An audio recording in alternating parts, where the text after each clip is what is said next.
Welcome back to Podcasting for Financial Professionals.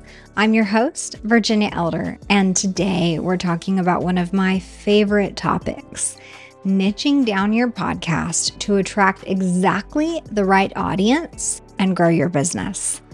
This isn't a niching conversation by marketers, though.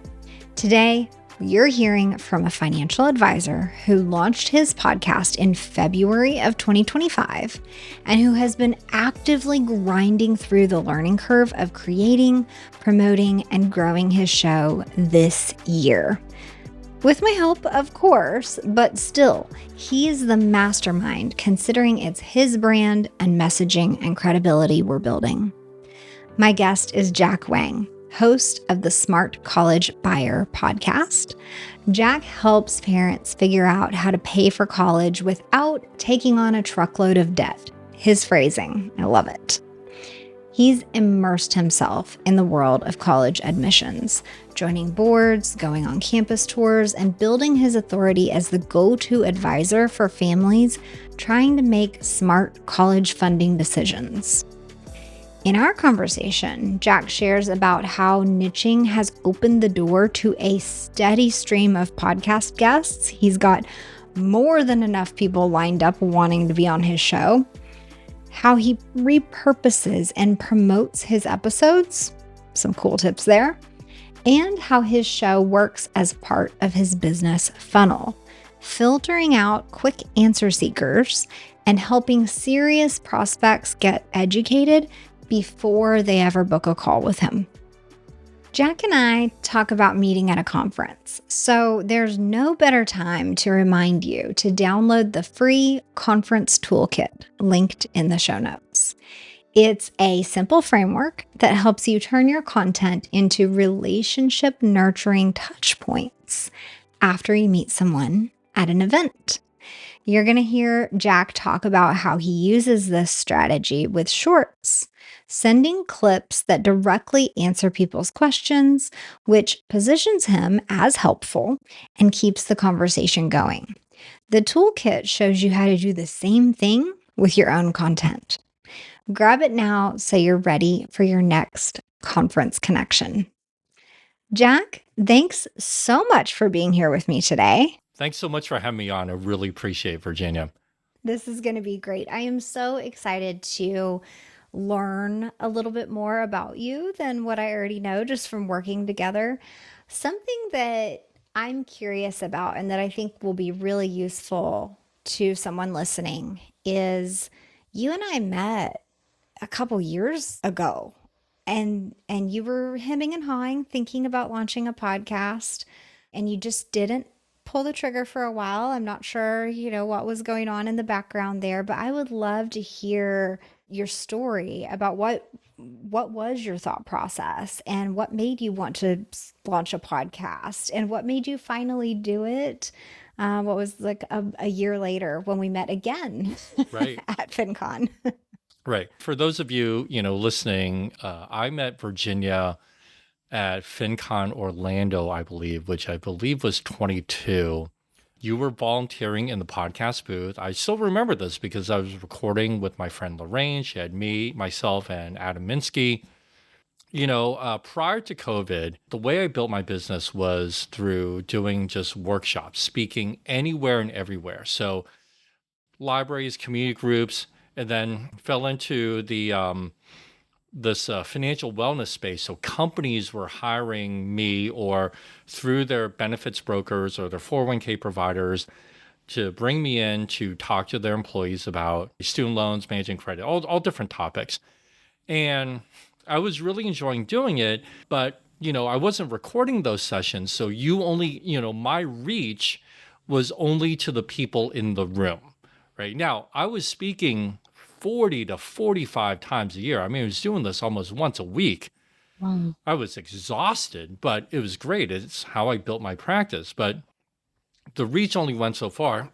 So then, of course, COVID happens. Nobody's going anywhere. And quite frankly, I thought I was out of a job, right? Like people are losing their jobs left and right. Nobody's going to college because everything's shut down. I literally thought that I was going to have to go work at the supermarket, become an essential worker that way because that's all I had. Yeah, do what you got to So do. do what you got to do. So during COVID, people start doing webinars and things like that. So really started thinking about that as well. Now, let me just back up a little bit. What made me think about webinars and stuff is prior to COVID, I also was producing a local access TV show about personal finance. So I was actually in the studio doing a 30-minute show, bringing guests, having to write my own intros, outros, understand the lighting, the set design, whole 9 yards. And so, of course, during COVID, that came to an end, but I learned a lot there. So it kind of got the bug in me. So during COVID, I'm like, okay, well, let's do webinars. But coming out of COVID, I really like the idea of recorded content or content that could stay out there because now it was a resource I could use. You did not have to catch me live in person to hear from me, right? You could go view this video or listen to this audio, whatever. Like, I really want to do something, but you're right. I hemmed and hawed for a long time. I was doing a lot of guesting on other people's podcasts, which looking back, I think really helped me because I got to see different styles and different setups and understand how to be a host. Even though I was a host of the TV show, like I did some of that, but in the podcast environment, I had never done that. So it allowed me to understand that aspect a little bit better and just some of the preparation that's involved. Being as part of the community access TV station, I had access to a full-blown podcast studio. So there was a soundboard, boom mics, sound installation on the wall, right? There were cameras in the room that were high angle. Like, hey, this is great. I'm going to do this. It was an aborted attempt because I started to understand how difficult it was to juggle 3 schedules: my own schedule, the schedule that of the guest, and the studio schedule. Like, it just got way too complicated, and even with some of the tools out there, like your Calendly type of stuff, it was hard to set up 3 different schedules. So that ended up sort of getting that on the back burner. Now, I think I met you at FinCon. We talked a bunch. And then finally, outside of FinCon, I'm part of another podcasters group. And you and I had already started to, I think, lay the groundwork. And I show up to this podcasters group with all these highly experienced podcasters and just all different topics, had nothing to do with finance. And I was the only person there who didn't actually have a podcast, right? And I'm talking about this and this, and I had some of the equipment and everything else. Like, yeah, I'm the only guy who's not actually recording. But I had guested a lot. So I've made some really great connections there and learned a lot from those folks. I'm still a part of that group. That group is actually affiliated with PodFest. So it just took me a long time. But I think also the biggest change for me, sort of the biggest aha of what led me to do it, was just thinking about how I want to build my business. That came from seeing the giants in the financial industry. So people like Michael Kitces, people like Ed Slott, also a financial advisor who is a huge inspiration to me, who I know is Brenton Harrison. I saw him at FinCon 23 Orlando, and he has a podcast who markets. Like, that's his primary marketing platform.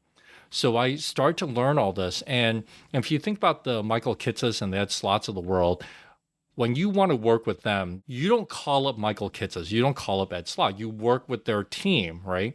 But Kitces and Ed and others, they're the people out front generating people for the top of the funnel. And so I started to think, well, yeah, that's what I want to do, right? So I'm kind of refashioning my entire business to go with that model and just all of these things that, yeah, it took me a long time to get there, but all of these things have really added to my journey and my learning to help me understand it and build it the way I want so I can get there. By the way, of course, no shade as far as like how long it took you or I'm not putting you down in any way. That is so normal. There's so many people out there that think, I want to have a podcast. This would be perfect. Oh, look at so and so. They're doing this and this is how they do their business. And like, I want to do that. And not only do the stars have to align, But we have to get to a point where we fully feel ready,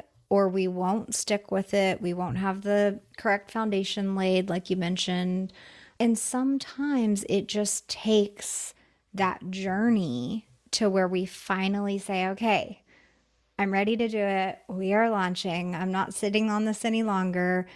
I've fully formed my ideas. I know what I would say. I have thought about how I want to introduce myself. I've thought about the angle of my show versus my business.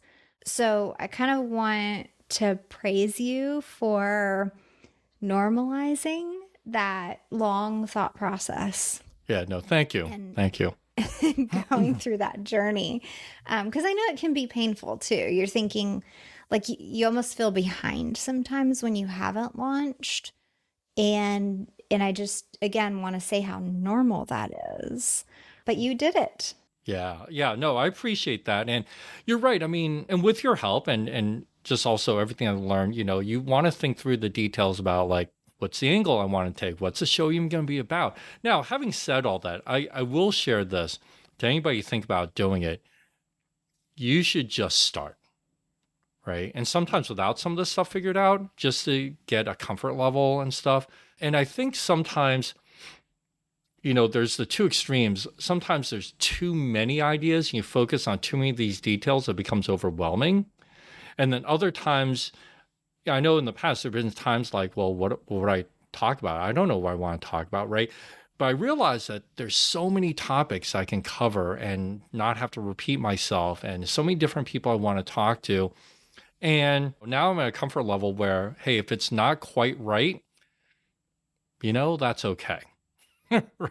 It's okay. So, because a lot of times people talk about, for example, the different recording platforms. I know we're using Riverside, but there's other platforms. I use the script, but I know sometimes people just use Zoom. And I know a lot of like professional podcasters are not fans of Zoom because of the audio quality. But at the same time, if you're comfortable with Zoom and it just allows you to start, then just do it. Right? It's okay. It's okay if it's a little choppy in the beginning. That's at least my advice to people. You might, I think, tell some, other people something a little bit different. Because actually during COVID, I did a short 5-minute video series with a colleague, with a friend. And we did it on Zoom, and I did some super light editing, threw on like an intro and outro slide really, and that was it, right? But every episode was about 5 minutes, and we would just talk back and forth about something related to college. And was it the best looking thing ever? Of course not, but we both enjoyed doing it. We got a lot out of it, and prospects for her as well as prospects for me would say that they saw the videos. I'm like, okay, it worked. It did what we needed to do, and we had some good times with it. And again, it was just over Zoom, which is a platform that most podcasters I don't think use. But you know what? If you're comfortable with it, just do it. It's okay. Yeah. So I'm hearing a few things there is, of course, the opportunity to just start with tools that are at your disposal, that you're comfortable with, and the opportunity to upgrade as you go. Jack, I'm sure you can attest to this, that I will emphasize that we want you to be recording on a platform that's made for high quality audio and video. So I will push people toward upgrading sooner rather than later. But start, right? Like that's all we need to do is just get started. But the other thing I'm hearing as part of your journey is that you guested on other people's podcasts. You got the opportunity to play around with this local TV studio, and you had a podcast studio accessible to you there where you got to record some stuff. You started dabbling with editing these little short videos between you and a friend and posting them somewhere, right? So you're dabbling in what could grow into the podcasting space. And whether that was an intentional mapped out journey or not, because I don't think it was. It was not. You were edging toward the goal the whole time, even if you didn't realize it. But I will say this, what I did understand even from the beginning was the idea of reusable content. So even years ago, if someone would reach out to me, or let's say a prospect would reach out to me and they say, hey, we'd love to meet, I have a question about this. And if I knew that I had a video, a clip, or an article or something that was about that topic, I would send that to them, right? So I never, I think if you start a business pre-COVID, and especially, a lot of firms will have the glossy brochures and the packet of materials, right? I never had any of that. I never wanted any of that.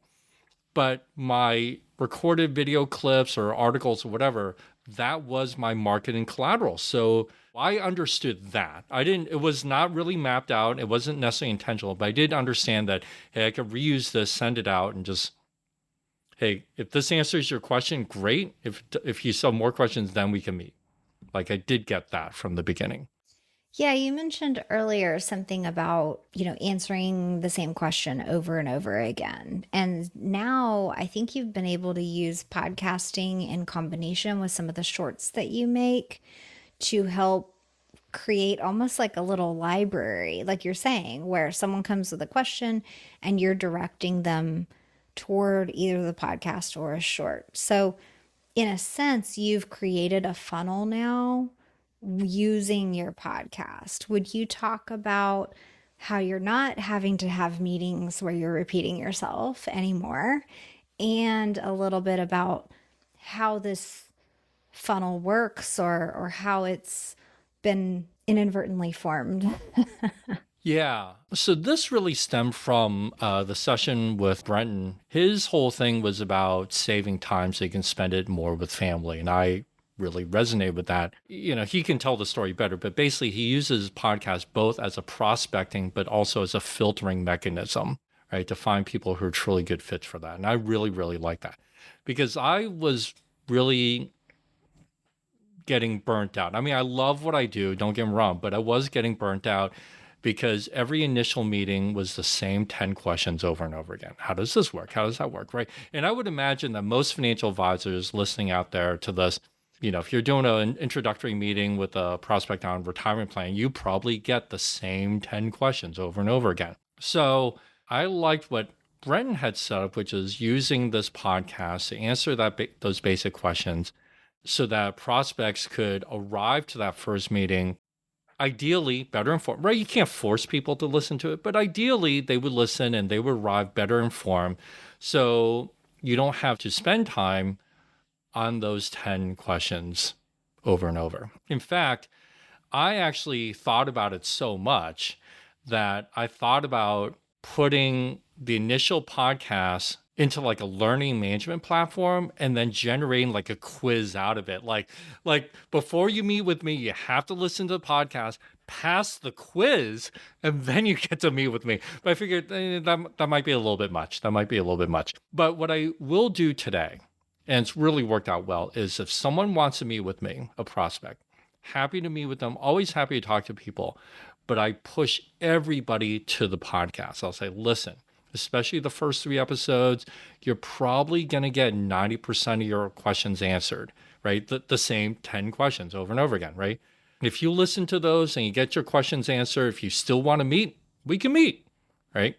If you don't feel like you need to meet anymore, then that's okay, And I know that also now a lot of advisors would freak out and say like, wow, that's a prospect you didn't get to meet with, right? You could have done some business.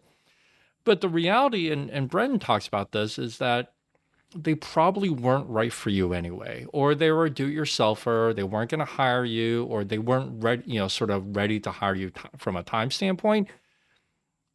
Yeah, theoretically, might have you missed out on some business? Probably, but the reality is you're probably not missing out as much as you think you might be. So that was a big, very, very enlightening thing for me. So I've fully dove into that, and now I do that, and it's been great. So, but again, back to sort of that kits as slot model, right? Put out a lot of content, be the guy out front to generate prospects, but also use the podcast to filter out. And then the right prospects come through, and then we get to work together and everybody's happier. Yeah, and I don't think it's so much as you push them towards your podcast, and then now you don't have to book an appointment. I'm thinking they go listen to the podcast and they feel like they know you even better. They know the questions that you answered on the show. And so then now the questions that they bring to you are truly those like personal, this is my individual situation. I need help with this. Yes, I've heard all of this advice. Tell me what my options are. And then that's that like more exciting meeting that we'd like to have with our potential clients because they're truly coming educated, cards on the table and ready to seek a solution, not just high level questions. Exactly. And I know you and I have talked about this before, just about how your personality comes through. Like I like to joke around and have fun. And so I do that.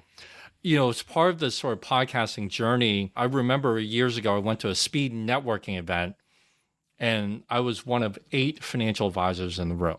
And the joke, even to this day, is you can always tell who the attorneys are and the financial advisors are because in an in-person networking event, they're the only people in suits, Yes. right? They're the only people in suits.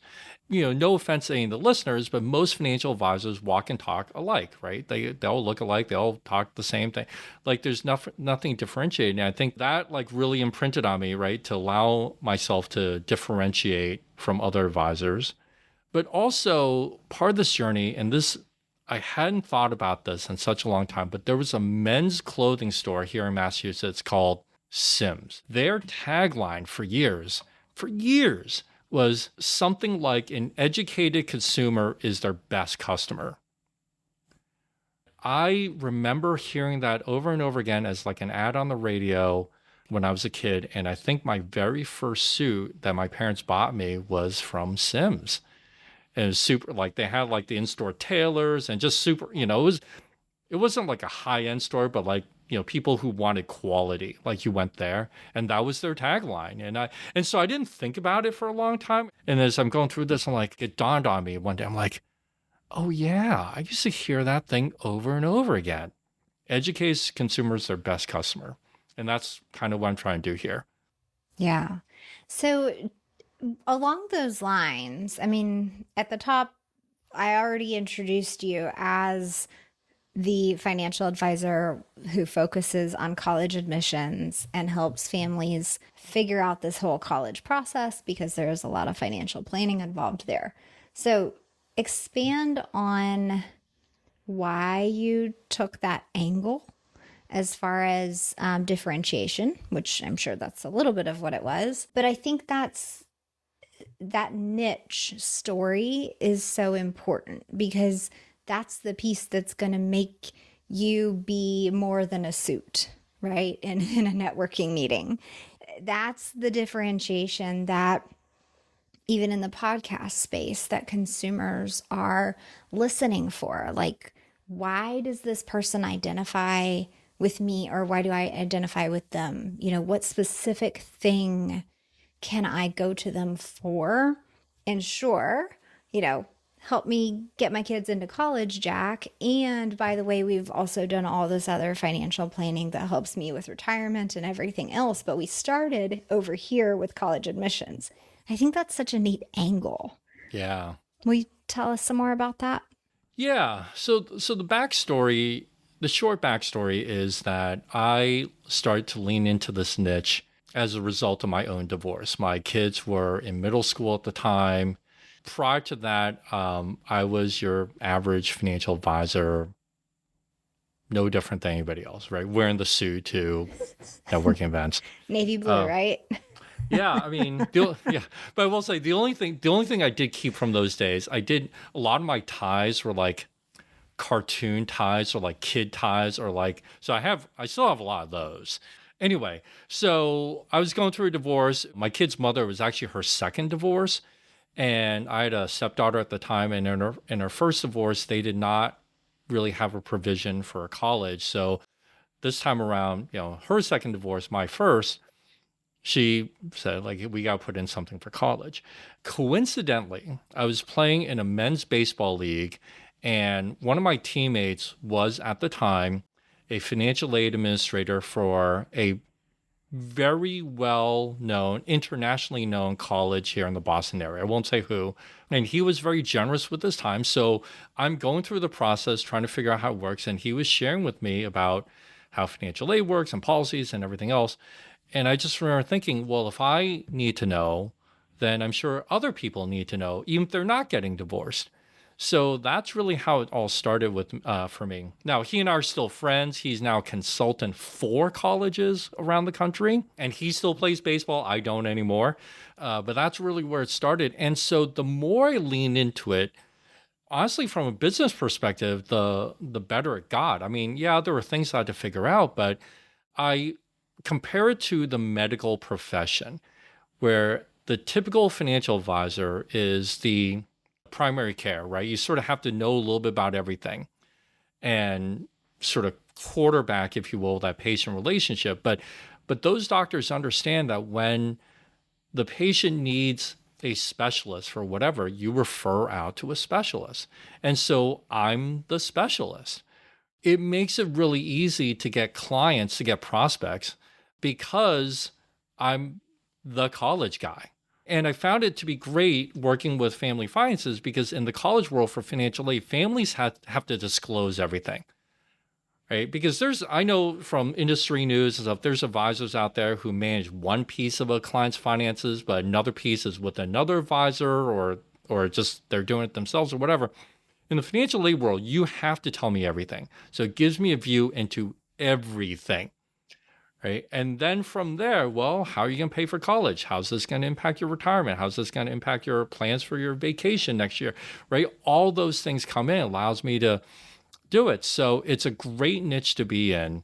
And it really helps me stand out because I lean really heavily into the niche. Now, can I talk about retirement planning? Yeah. Can I talk about investments? Yeah, but I don't. And in fact, I refer those out to friends, colleagues, so they can be the specialist for retirement, the specialist for investment, the specialist for insurance, whatever, right? Maintaining that sort of that medical model, if you will, where we bring in specialists. And I love doing it because I tell clients, you want to talk to specialists because it's your money. It's important to you. You don't want someone who sort of knows. You want someone who actually knows. Yeah, I love that. And yeah, I think you've done a really good job of differentiating yourself in that space. Like, I don't know of any other financial advisors that focus on college admissions and financial planning through the lens of how are we going to afford college. So I think that's really unique and special. And plus, you've taken it to the next level because you literally go on college tours all the time, all over the country. You spend time talking to the admissions personnel at these colleges, the financial aid personnel at these colleges. So you've leaned into it. It's not just this, I don't know, like facade, like just niche by name saying this is what I do, but I'm really just trying to like pull you in and sell you this life insurance. Like that's not what's happening. Right. No, I mean, I speak regularly on college financial aid. I'm a member of a couple associations, not financial advisors association, but financial aid, like college financial aid people associations. I'm still guesting on podcasts, but I'm also a speaker to organizations. So for example, like Financial Planning Association New England had me speak to their membership about college planning, what advisors, planners can do. You're right. I mean, I lean into it because what I found, even, I mean, I used to be this guy, right? The way to pay for college was put every last penny you had into a 529 plan and just hope for the best. And so the typical advisor, like, hey, start the day your kid's born, and I'll see you in 18 years, and we'll see what happens. And I'm like, well, that's not really a plan, That was the basic gist of what I saw from a lot of people. There's people out there, for example, who say that they're Social Security experts, right? And they may very well be. I'm not. But imagine if that Social Security expert, let's say the Social Security Administration themselves had a meeting on changes in the formula to calculate benefits, right? Would that advisor go to that meeting? And the answer to that question, 99% of the time, would be no. But when colleges have meeting, when the colleges, financial aid administrators have their annual meeting to talk about changes, I go, right? And I know a ton of those people, and so they're friends, and so I go because I want to hear directly from them and ask questions. And so the weird not consequence, but the weird sort of side effect of this is that my entire closet, or almost my entire closet, is college merch, because I go on these college tours and they know I'm coming. I tell them who I am and stuff.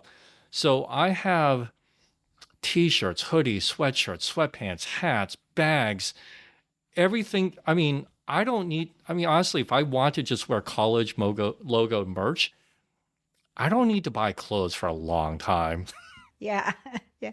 It's kind of a fun side effect, like you said. But so I want to highlight for those listening, and you're thinking, okay, cool, I need a niche, like the way that Jack has niched himself. Your Social Security example is actually really great. Like, find the thing that is interesting to you, that you would go to those meetings, that you would join those associations.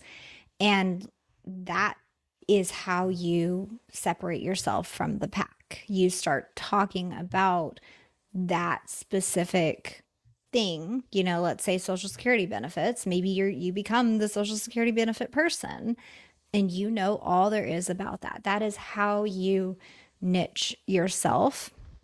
And that's also how you're able to have a show as a financial advisor, is through speaking about those niche topics, not necessarily speaking about how to invest, what to invest in, all the things that we're not allowed to podcast about as financial advisors. So if you want to just speak about compliance just a little bit, Jack, because I think that's the other big hesitance. And maybe, did you have any hesitances about compliance before we started talking, you and I? I had a little bit of hesitancy about compliance, but having done this a long time, and even prior to podcasting, I was doing workshops and stuff. So I was doing a lot of public speaking. So I was pretty comfortable with where the line is drawn, right? Like education versus advice.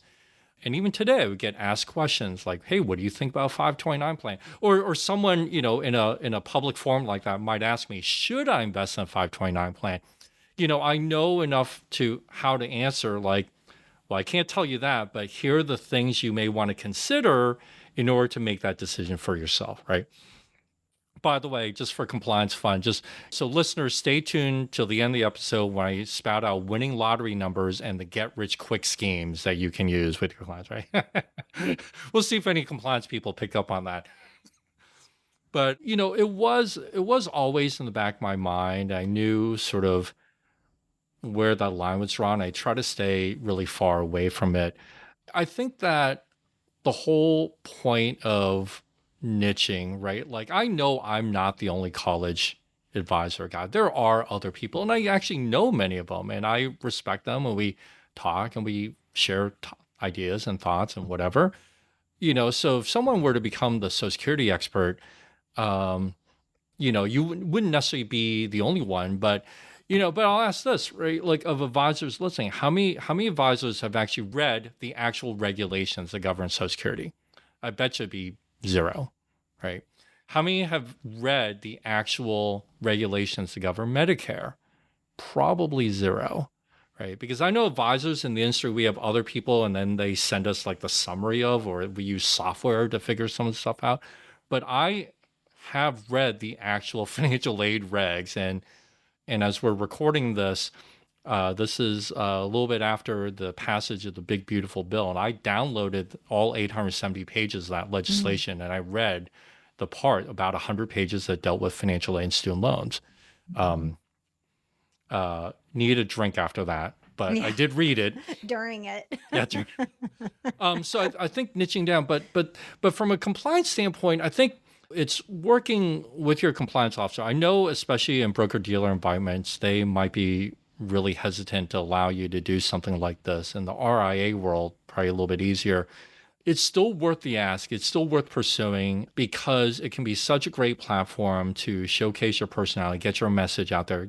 Perhaps your own unique spin on Social Security, or your own unique spin on retirement planning, or whatever the case may be, right? That you may want to niche down into. I think it may take some time to kind of win over some of those compliance folks, but it can be done because I know people have done it. Brendan himself, his platform, his podcast, he's in the broker dealer world, right? He's not RIA. So it can be done. I think what you have to watch out for is sometimes the compliance people will want to script it out ahead of time. And I think that takes a lot away from this format because, much like we're talking here, very conversational. We might go in slightly different directions. And if you have to script it, it limits the guest because you might want to expand on something. And I can tell you as a host, it ties my hand because I might want the guest to expand on something, right? Again, for education, not for advice. But hey, I might say, hey, Virginia, tell our audience a little bit more about that one thing that you just mentioned. And I don't want you to say, well, I can't because it's not in the script. So funny story, I'll just share this with you. This was not a script, but just so back when I was recording the personal finance show, I would prep my guests and I would give them some questions in advance. And I knew enough about their business so I can ask questions. I would tell them, I'm not going to ask you anything that I know you can't answer, right? Like the purpose here is I'm trying to make you look good. Okay. So I'm not, no gotcha stuff. So I interviewed this one friend, this woman. She had never done anything like this before. So she sits in the chair again. She had the questions in advance. She was so nervous. And this is kind of like reading from a script. I would ask her a question and she would answer like, yes, Jack, the answer to your question. And so the way the studio was set up, our chairs were angled. Behind her was a monitor so I can see the camera shot. I had to turn away because I was about to burst out laughing, right? Because it looked so ridiculous. Because she was so like straight faced, like right. nervous. like, oh my God. Like I could, right. And you can see during that episode, after a while, she relaxed and her body posture relaxed and stuff. And she was better about it.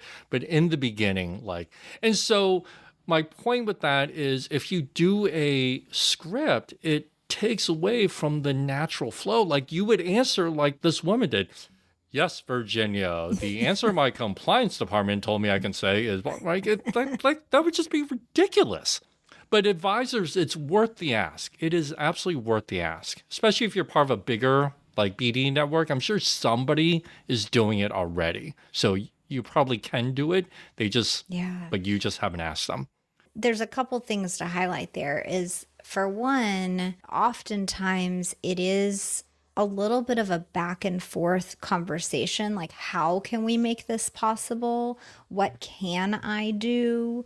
Just kind of like change the language of what you're asking the compliance department.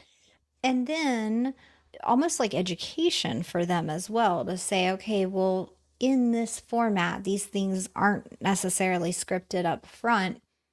Here are some things and some topics that I think we're going to talk about after recording before publish. I am happy to give you the full transcript, give you the edited audio and video, the show notes, like everything that would be published with this episode, and you get a chance to review and approve it before it publishes. So like talking through that process and asking, how can we make this possible? What would you like to see? How can we give this to you? What would the timeline be that you would prefer? Like you could just be like the nicest, most coordinative person ever. And eventually I feel like you would make some headway even with the most difficult compliance office. And I say that as a manager who's worked with many different compliance offices. We've put many episodes in different formats through and gotten approvals. But then I think the second piece of that is, like you said, Jack, knowing how to toe that line. And if you're speaking about your niche topic, that really helps you focus on those specific things and not just typical advisory talk that would be confidential with your clients. Yeah, it's definitely an education process for compliance, especially if you are going to talk about a niche that they might not be as familiar with. So, for example, for mine, and they have to have a comfort level with you, right? So, like, if you're a brand new advisor to the firm, walking in day one saying, "Hey, I want to do a podcast," they're going to say no because not only they're probably not familiar with podcasts for their advisors, but they're not familiar with you, right? But if you've been at a firm for a while and you're relatively big producer, they probably understand that you're not going to do something to mess up your own practice. And so there's a little bit more credibility there. And if you educate them, like you said, like, hey, let's record, you'll get the full transcript afterwards, but before publication. After a while, some of the people I know who are in the BD world who do podcasts, it's been a process. But now their compliance people are comfortable with the advisor and have trust in the advisor, knowing that the advisor is not going to cross that line. And again, some of it's education, and as the advisor also, it's understanding the difference, right? The line. And so in the financial aid world, people ask me things like, should I fill out the financial aid form, the FAFSA, right? So should is the advice question, right? So should you do it? I don't know. But I have to tell people this is separate from compliance. But I'm like, but if you're going to do it, the form opens on this date and they're going to ask these type of questions, right? That is a factual answer that no compliance officer would ever have or shouldn't have a issue with. But as an advisor, you have to understand, like, you can't really answer the should question, but you can still answer in a way that gives good information and that makes for a good podcast, right? And it also educates your compliance person be comfortable with you knowing that you're not going to answer the should question. So that made me think about, okay, compliance could be a barrier. We talked a little bit about your journey earlier about, you were thinking about having a podcast and various things were happening in your life as you were moving toward actually having a podcast. Was there any other barriers, perceived or real, that you felt as far as getting visible, having your face more online, having your voice out there? Was there anything else that made you take more thought? When I used to record my personal finance show, because that was definitely a video show, I used to be really nervous going on camera, which is weird because it's no different than for me to sit down to do a podcast, either solo or with someone, because I know I'm on camera. That was kind of a weird mental hurdle. I was far more comfortable being a guest on people's podcasts, knowing that I was on camera versus being the host inside an actual television studio. Like maybe the pressure of being the host, of like leading the show, maybe? Yeah, that could have been that because that was definitely in the beginning of my journey. The other thing, so my show used to be just about general personal finance. So my guests were anyone who had anything to do with personal finance, whether it was a financial advisor, a mortgage broker, an insurance agent. And I used to have a hard time getting guests, not because I didn't know enough people, but not everybody wanted to be on the show and not everybody could make it, right? There was scheduling because we had to book studio time. Whereas today, because my podcast and my practice is so focused, I'm like bursting at the seams with people who want to be on the show. And I know a ton of people who I want on the show. And the hardest part went from how do I get guests to be on the show to how do I whittle this down? Because the list is insanely long right now. And I have more people reaching out to me frequently like, hey, I'd love to be on your show. I'm like, oh my goodness, right? Because as it stands now, even if I record something today, they're not going to be on for months and months and months because the list is so long. Well, I think that gives us an opportunity to talk a little bit about, the frequency at which you publish and the pattern that you're doing as far as like solos versus interview episodes, and a little bit about like the criteria of who you would want on your show. And I think all of those things plus the niche impact this bustling list of potential guests? And so this is answers the question of like, man, how am I going to get guests on my show? Because that's another barrier that some people think. And, what am I going to talk about? Which we addressed earlier. And then now this whole guesting conundrum. So, will you share why you publish, when you publish, how what all the details of your show are? Yeah, so I publish twice a month, second and fourth Thursdays. The first episode of the month is a solo episode with just me talking about some aspect of paying for college, financial aid, student loans, whatever. The second episode is a guest episode where I'm interviewing. Now, as far as determining which guest, their area of expertise has to be at least tangentially related to college or college financial aid. So whether that's admissions officers, people who are independent admissions people, student loan people, whatever, but they have to have some connection to the topic. I picked twice a month because I like that frequency for a couple of reasons. So when I did my TV show previously, that was monthly. And even then, it was hard to maintain that frequency because I was juggling my schedule, the studio schedule, and the schedule of the guests. So it was hard to maintain. But I did not want to go weekly because I know that that's hard to maintain because I have a life, right? like I do other things besides just record podcasts and videos all day. So I did not necessarily want the pressure to have to produce something weekly. I know there are podcasters who I think you know and I know who produce daily. Honestly, I don't know how they do it. I could not do that, at least not right now.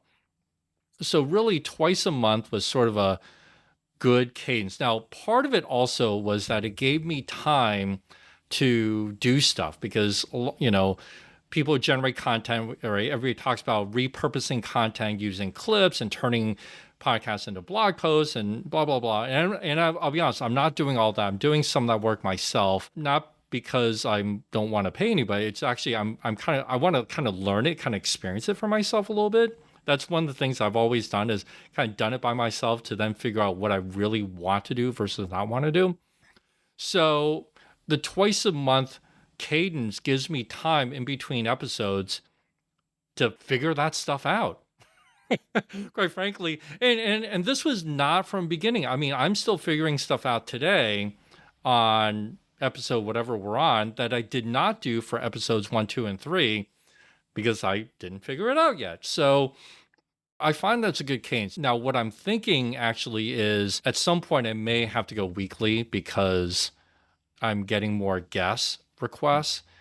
I need to find a way to fill in, to get these guests on, right? And so I know we're talking about different ideas. We'll see about that. I'm not 100% sold about it. But as far as picking the guests, so a lot of the initial guests are people I know or know directly or friends. There are a couple of criteria that we'll use. One is, aside from people I know or have met or whatever, right? Are they active on social media? Because I would want them to share my episodes, right? So if they're not really active on social media, then, if they post once a year, is that really going to reach anybody for me? Probably not. Or do they have like a big following, right? One or the other. And that is balanced by, are they a subject matter expert in their particular niche? So I will have people on who are subject matter experts in their niche, but they might not have a big social media following, or they're not that active on social media. And that'd be okay because I want them for their knowledge, right? So in an ideal world, I really want both. I will say this. I interviewed someone recently who's relatively new to podcasts. This is a episode that hasn't published yet. And he was pretty nervous. So as the host, I wanted him for his subject matter knowledge. He doesn't have a huge social media following, but I had to do a couple of extra prep meetings. In that particular case, I actually scripted out my questions a little bit more, but it's really for his benefit, not mine. But I did warn him, like, we might not go in this order, and you have to be prepared for me to ask you follow-on questions about something that, based on what your answer was to whatever. And so I spent a lot more time hand-holding that guest than probably some of the other guests who are more experienced talking on podcasts or videos. But it was a good experience for me as the host because I have to remember some of the basic things I like take for granted now that maybe the guest doesn't know, right? So it was actually a good experience for me as my sort of evolution as a host. Like, oh yeah, you have to make sure of this and make sure that your camera's right, make sure you actually have decent lighting and and just some of the real basic stuff that I don't really think about much these days because I just do it.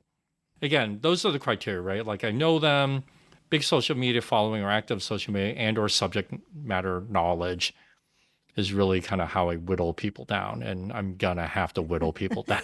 Well, and I think you've done such a good job at niching and getting specific on what you like to talk about and who you want to have on, that is why you have this overflow of guests. And so if anyone is having the opposite problem, you're having trouble getting people on, that might be something that you look at is either niche that episode or niche that show so that it's easier to find, hey, I want to do an episode or a season or whatever about this specific thing. And I need people who talk about this. And that's where you'll see that influx of perfectly qualified people. It's the same thing we do in our business with customers, right? Like I want customers who fit these specific criteria. And when we start speaking to that person who fits those criteria, they start to come in. So I love that advice there. Something that you mentioned, and let's just let people know a couple of dates and numbers and things like that just about your show so they're a little more informed. You have published at this point episode 14, a few more probably by the time this airs, but at the time of recording, you've published episode 14, which I'm super proud of you, Jack. That's amazing. You launched your show in February of 2025. And just in these past, not even, you don't even have 3/4 of the year that you've been publishing. And so just to give people a good idea, I hope you don't mind me sharing, you have over 600 listens on just the podcast alone. You've got 60 plus subscribers, thousands of views. I'm looking at a stat right now on your YouTube channel, 5,611 views in the last 28 days. That is impressive. And 12 new subscribers within the past 28 days. So I would have never thought of that. Let me just interject one moment. yeah. When I was doing the clips and stuff before, I was using YouTube just as a repository, a storage place for the stuff, right? I wasn't promoting, like, because, like content creators promote their YouTube channel, they monetize whatever. I was not doing any of that. I'm still not doing that. But I was literally just using YouTube just as a place to store it and then sending out the links to like prospects, like, oh, you had a question about this? Let me show you a video on this, right? That whatever, right?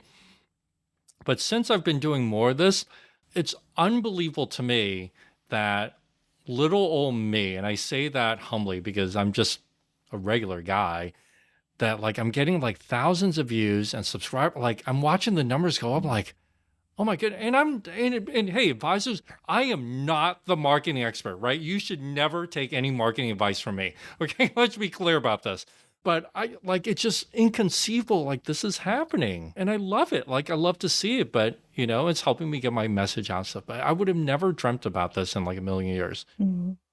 Well, and I want to highlight your numbers just because, like you said, like you're a normal guy following a set cadence of published dates. I mean, yes, I'm behind the scenes helping you and saying, hey, I need a solo recording or I need this or, hey, get me a headshot of your guest, things like that. But in general, to publish 14 episodes, plus you're promoting things on social media, which I do want to hear about, and just slow growth, right? Like you don't have thousands of subscribers, but in a, let's say 8-month period to have over 60 subscribers growing from absolute scratch and doing no advertising that I know of. And just this organic, like you said, sharing of specific videos. And I think more of your shorts and like reels is what you're sharing with people to answer a question, which then a lot of those tie back to a full episode, which I think that's where the magic is. So, yeah, would you share a little bit about how you're repurposing your episodes, how you're creating your reels? Because I don't think they're just chopped straight from the podcast episodes. I think you're doing some of that, but I think you're also making one off reels or shorts about a specific topic. So, could you share? This is part of the learning. So, when the podcast first launched, I was creating one reel, one short, if you will, out of the podcast episode, and I would publish it on social media. So, again, a episode would publish, let's say on the second Thursday. I would get one short out of that and publish that to my social media. Like watching like a 30-second video, it'd be like a preview of the whole episode. So I would have some text around it. And then at the bottom, of course, link to the full episode or listen here for the full episode. And there's your link. And that was it. And I was getting decent traction. But what people tell you in the space, content creators, is that you should be, or you can repurpose one episode into like 50 different things, right? Like an email and blog posts and this and this and this. So recently I started pulling 4 reels out of each episode. For me, it's the Thursday the episode launches is one. The following Monday, again, to promote that episode. The following Thursday, and then the following Monday again, because that'll be the 4th week. And so promoting that first episode and then that 4th week, the second episode of the month will launch. And I wasn't doing this with the early episode. Like I said, figuring stuff out. I haven't repurposed it into more stuff yet, although that is coming. But separately from that, the reason I only did that sort of frequency, so basically, 4 times, is because I have other stuff. So I share, for example, anytime I'm quoted in an article, I share the link to the article. So I got to leave some room on the calendar for that, because some people say post every day. Other people say post once. I don't know, but I don't want to post multiple things in one day because I don't want to lose myself and my own generated noise. Then I also record a separate short video, just separate from the podcast, just on some question or a recent client situation. So, and I'll record that anywhere. So recently I was on vacation. I was at the beach on Cape Cod, Massachusetts, and I decided to just have some fun with it. So I recorded it on the beach, sitting in one of those giant, like oversized Adirondack chairs, and the wind's blowing, my hair's like whipping around and stuff. And I just recorded like a short. It was wicked funny. And I had my like sandals on, and I had like a shirt on and like my swimsuit. So just recording a podcast because why not? So I will do those things, but again, it's to put information out there, right? And even though those shorts don't specifically tie to a podcast episode, they might be a little bit more timely in topic. But the idea is to drive people to see my content. Hey, this guy actually knows what he's talking about. Maybe they're seeing my other content. So of course, then I have the other posts from the podcast, right? So drive views and stuff. So again, I'm starting to figure it out, right? I do want to focus on this one thing. I think sometimes podcasters and video creators, I think we get hung up too much on like number of downloads. I would just say like, don't worry about that, right? Like it'll come. In the beginning, it's going to be low. In the beginning, it's going to be low. I mean, that's just it. But it's part of the process. And now, especially where, again, I mentioned earlier how I'm pushing everybody to my podcast, right? Prospects want to meet with me, go to the podcast. Everybody gets to go to the podcast. So I know those numbers will come up.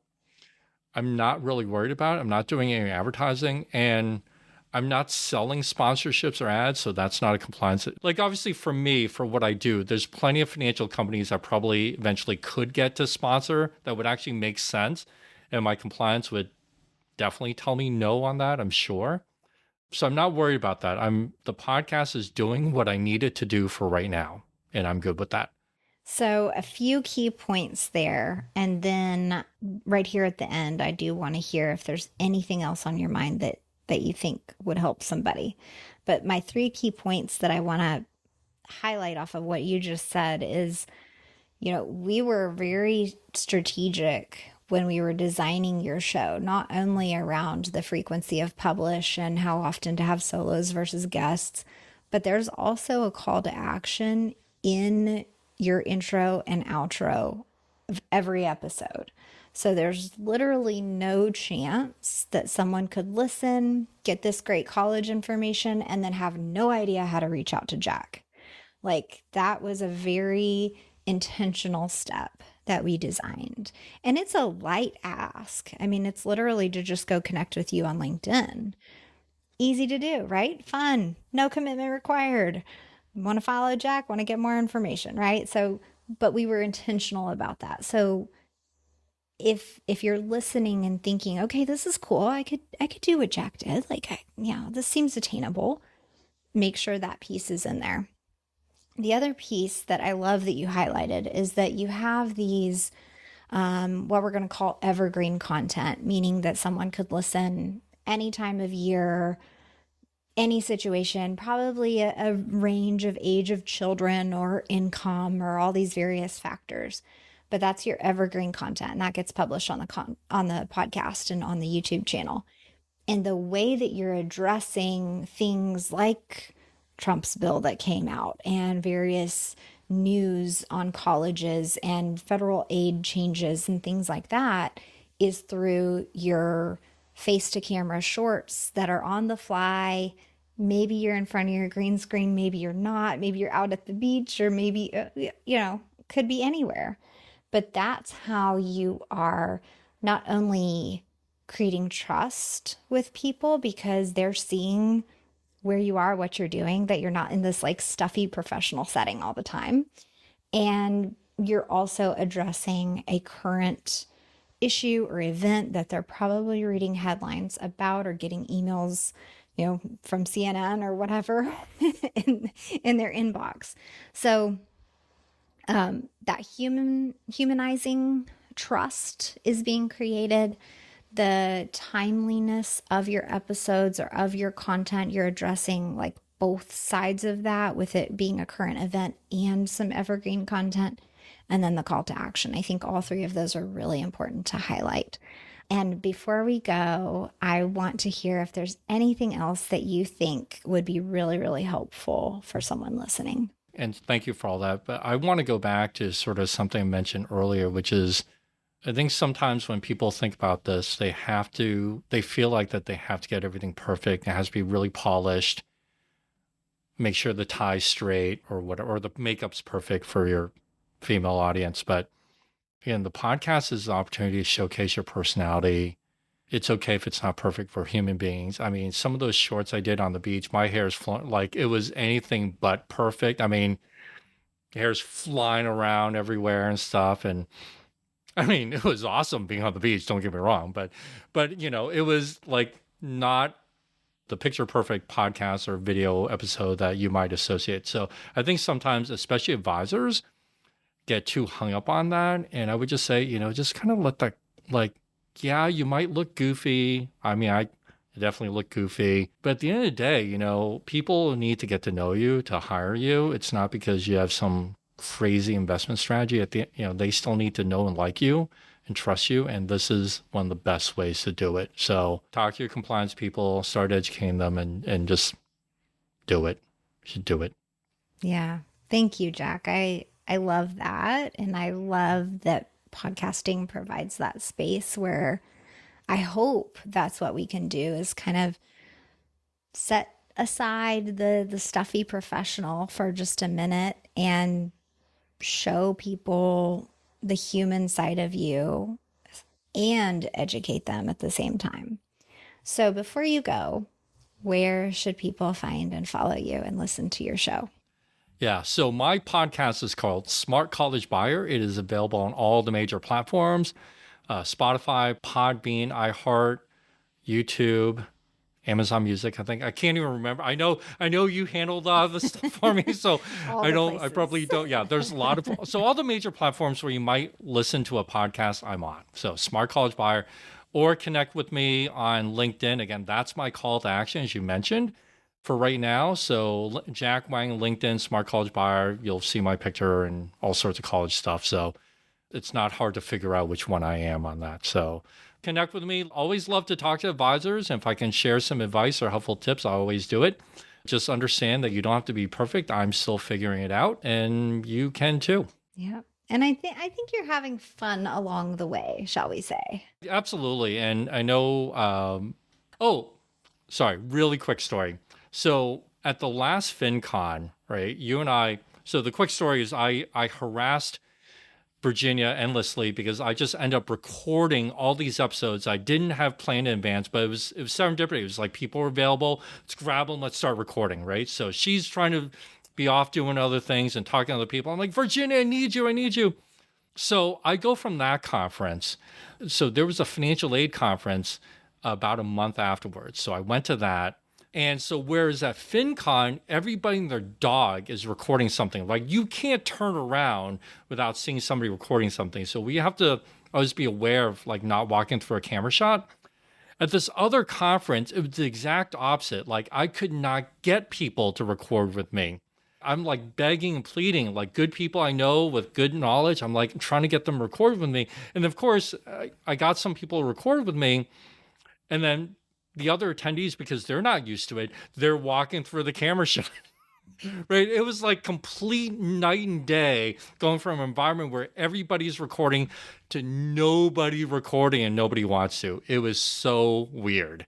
Well, and that's that immersion factor, right? Like we feel like it's normal to just like set up with a microphone and a camera because we're like immersed in this world. And when we go to FinCon, that is who it's for. It's for financial content creators. So everyone there and service providers, of course, also a finance nerd. So I totally still belong.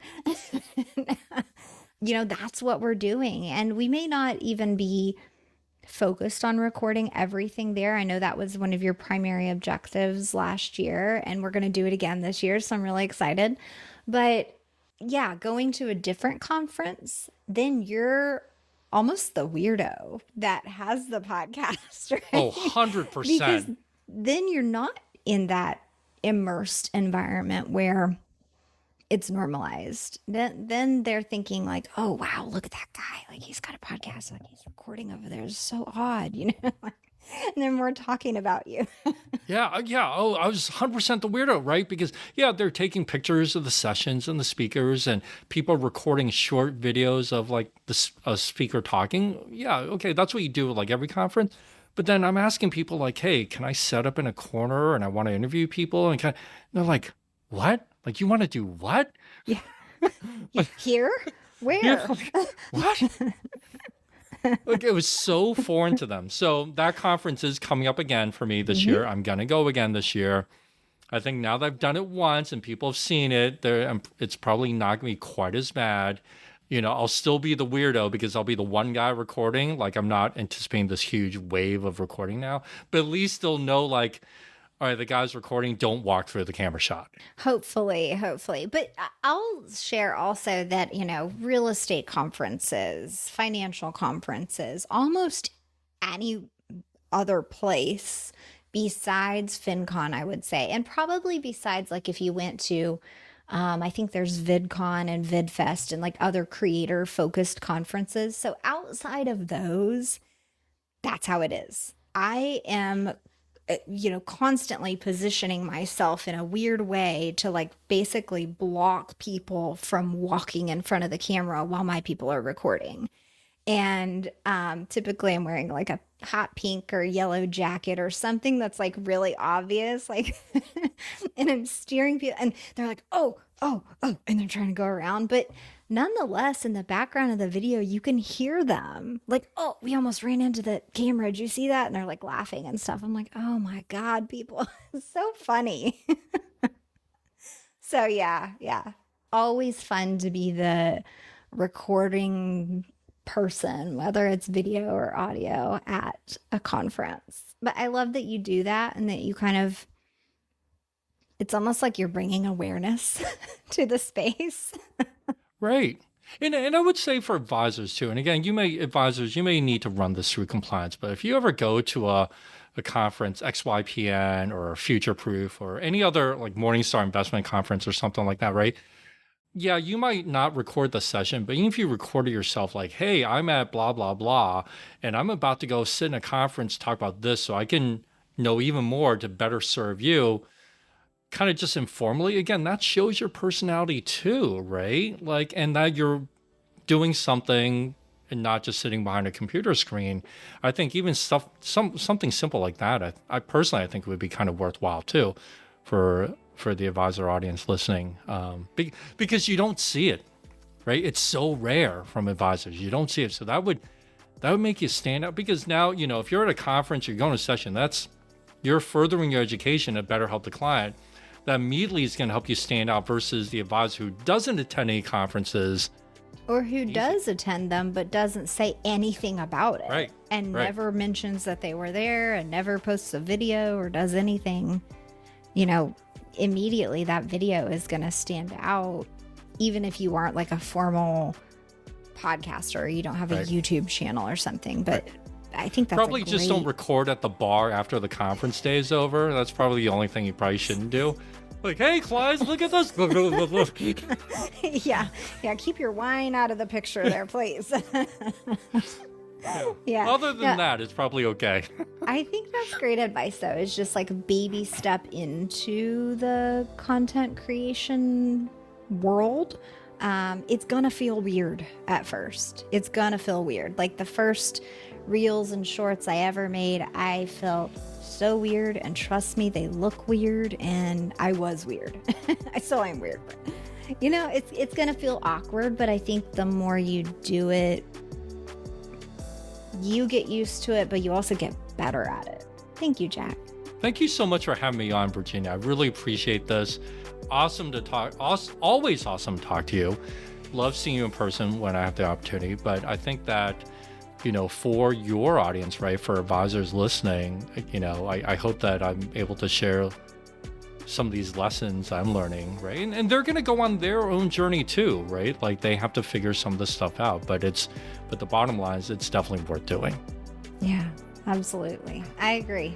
I don't think either of us would be here if we didn't believe it was worth our time and energy. Right. Yeah. Thank you so much for being with me today. Thank you.